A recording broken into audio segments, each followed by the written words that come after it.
a linchpin of the new wave of American heavy metal movement with an uncompromising approach that garnered both respect and sales. Richmond, Virginia's Lamb of God started out using a more inauspicious name. Employing a versatile blend of metalcore, thrash, punk, sludge and groove-laden death metal, the band issued an eponymous full-length outing under the moniker Burn the Priest before changing their name in 1999 to avoid being mistaken for a Satanic metal outfit.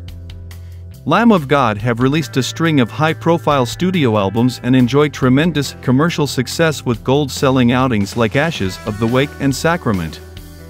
Between 2000 and 2022 the group carved out a notable swath of sonic real estate, selling millions of records and landing multiple Grammy nominations without ever compromising their sound.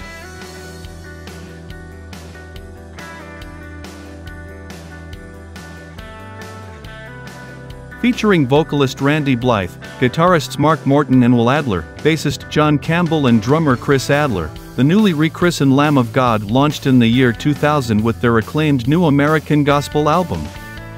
The group then embarked on a lengthy touring spree, spending most of the next 2 years preaching their pure American death metal at major heavy metal festivals and small clubs alike.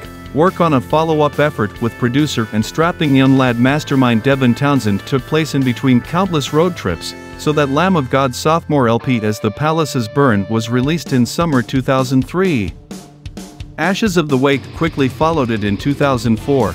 Produced by Machine, it featured the most fully realized material of the band's career. Ashes was both a chart and critical hit and set up a year's worth of successful touring for Lamb of God. The Philadelphia concert film appeared in 2005, documenting a particularly fierce stretch of shows in Philly, and the same program's audio edition dropped toward the end of the same year. 2006 Wake and Sacrament debuted at number 8 on the Billboard 200 and eventually went gold, while the group's 2008 hard-hitting follow-up Wrath climbed to number 2. A massive 3-disc retrospective entitled Hourglass, the anthology, was issued by Epic in 2010, covering their independent releases as well as their major label years, and included a 3rd disc of rarities. The set was released in 2 configurations. It was available for purchase in either 3 single-disc volumes or as a full box set. The band spent 2010 touring before eventually settling down in 2011 to record new material with producer Josh Wilbur. The result was their chart-topping 7th album, 2012's Resolution.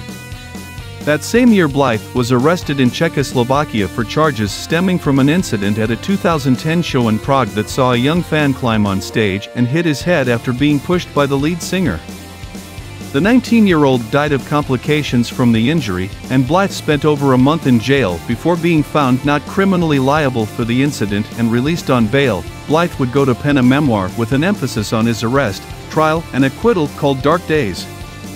In 2015, after a period of inactivity, the band issued its long-awaited 8th studio-long player 8 Sturm und Drang.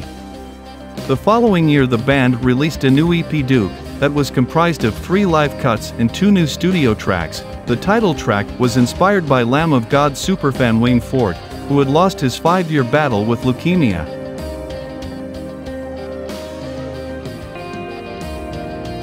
In 2017, Chris Adler was involved in a motorcycle accident and sidelined from touring. In 2018, the band reactivated the Burn the Priest moniker with the covers album Legion XX, a fun blast through some of their favorite songs by their punk, hardcore, noise rock and sludge metal heroes such as Bad Brains, Melvins, Ministry, Quicksand, and Big Black.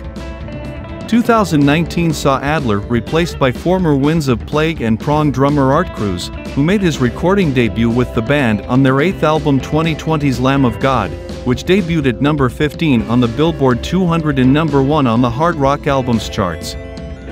A deluxe version of the LP appeared the following year and included the previously unreleased single Ghost-Shaped People.